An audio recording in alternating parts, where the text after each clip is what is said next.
Hi everyone, my name is Christy Pennebaker and my presentation is about motivating and developing staff.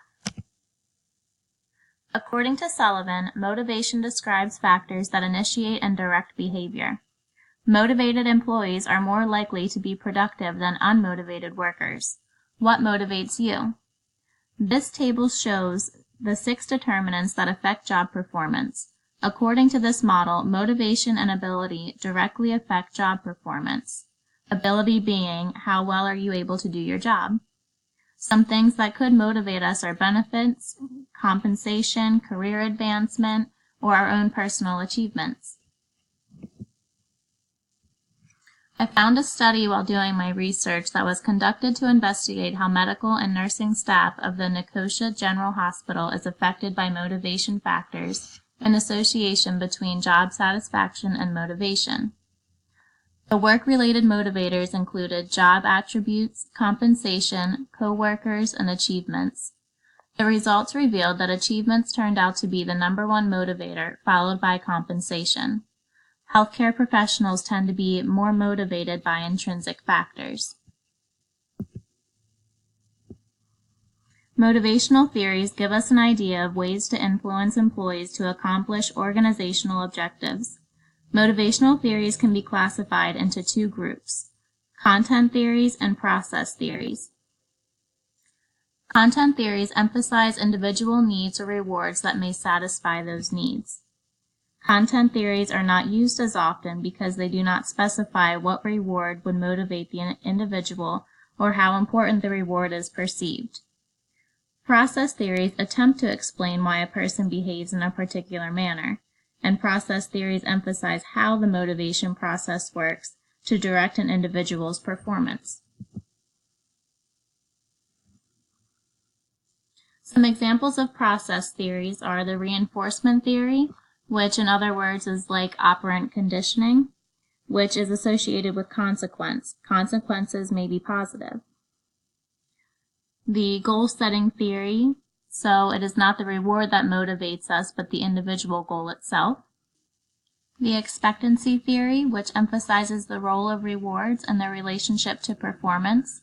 It considers multiple outcomes, so for example, that could be a promotion.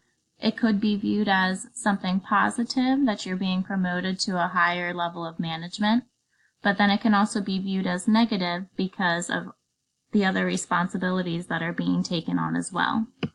And lastly, the equity theory, which is perceived that one person's contribution and reward is the same as another person's contribution and reward.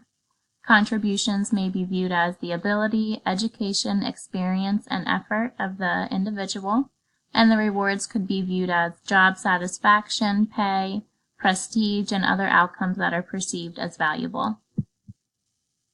Staff development is a process. It begins with the orientation after the initial hiring process, on-the-job instruction, and use of preceptors and mentors. What are rewards?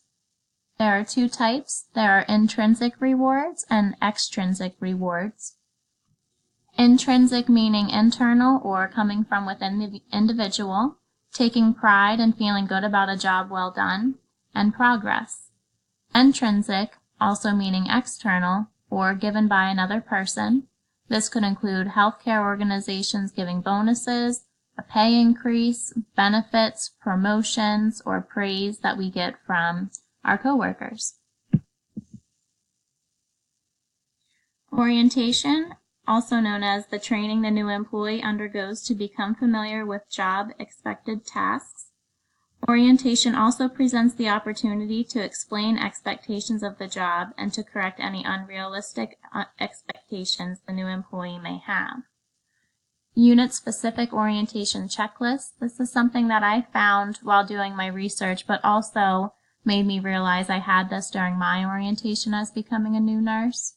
It just helps you as a new employee on a unit to find where different things are. It could be where's the crash cart located, or the number to get into the supply room, or depending on the unit specialty that you work on, for example, an oncology unit, you need to be aware of neutropenia precautions or chemo precautions. The orientation process is a joint responsibility of both the organization's staff development personnel and the nurse manager.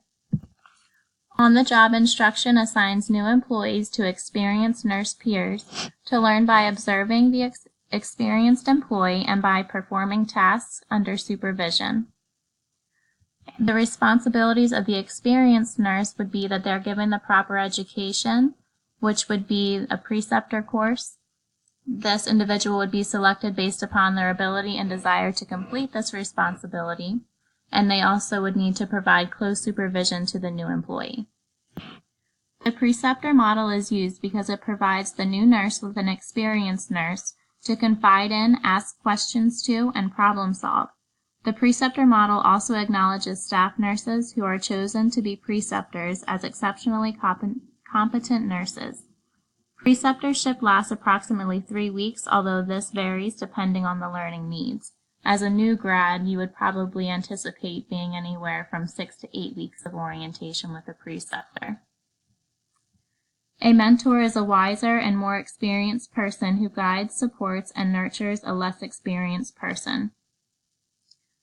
Mentoring occurs over a much longer period of time, and mentors are selected based upon good performance, loyalty to people in the organization, and people that are willing to share their experiences, whether they are good or bad, to help with the new employee's learning process. A nurse residency program is typically anywhere from 12 to 18 months in length. It was designed to assist graduate nurses in the transition to their new nursing role. New grads have the ability to be a competent bedside nurse, but lack the experience for clinical reasoning. The nurse residency program provides time to reflect and work on problem solving. The American Nursing Credentialing Center launched the nurse residency program to focus on improving nurses' satisfaction, self-confidence, time management, teamwork, clinical leadership, critical thinking, and clinical competence. If you work in a hospital, I'm sure you have some type of career advancement program, such as the Clinical Ladder Program, and involved with that is horizontal promotion. Listed here are some of the stages that are involved with horizontal promotion. This type of promotion can reward the clinical nurse without promoting the nurse to management, which allows the nurse to still practice his or her bedside skills and still be a bedside nurse. Succession planning is essential due to the aging of nursing and the overall nursing shortage. It presents a smooth transition into a position when a manager leaves or retires. Succession planning is known as a strategic process as it identifies core competencies needed at each level of management, recognizes potential recruits, and provides opportunities for development and growth. One institute created a 1-year nursing management internship, which provided several nurses for potential management positions. As mentioned in the presentation, healthcare professionals are motivated by intrinsic factors. As nurses, we strive to help others. We pride ourselves in this. Helping others and knowing you did your best and made a difference is one of the best feelings. Intrinsic motivators are what drives us to continue to make an impact. I found an inspirational video on YouTube to share with you guys. I hope you enjoy it, and thank you for viewing my presentation.